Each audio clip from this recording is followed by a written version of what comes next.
trivial objections in the discussions of politics. One of the fields in which trivial objections are particularly common is politics, and an example of such arguments based on irrelevant details is the case when opponents argue about the feasibility of reforms. For instance, in healthcare, many measures seem controversial to the public, and opinions vary depending on individual priorities.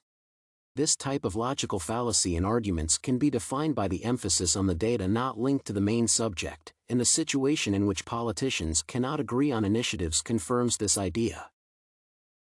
In the mentioned scenario, the problem can be caused by the ideological standpoints of the people involved in the process when they are taken into account during the discussion.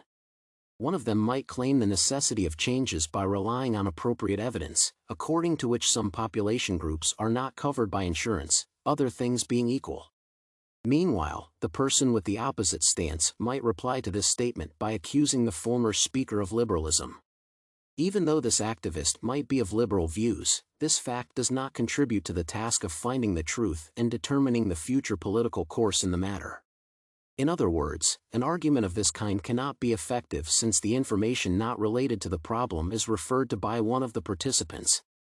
In this way, the reason why the described case should be attributed to trivial objection is the focus on details that are not essential for the outcome and distract public attention from the actual problem. To summarize, the emergence of logical fallacies and, more specifically, trivial objections in the discussions of politics connected to healthcare is a common practice. It is conditional upon the intention of opponents to justify each other's views by ideological factors rather than orienting on the issue under consideration. Therefore, the typical attributes of this type of challenge in seeking truth confirm its inappropriateness for the purposes of this process.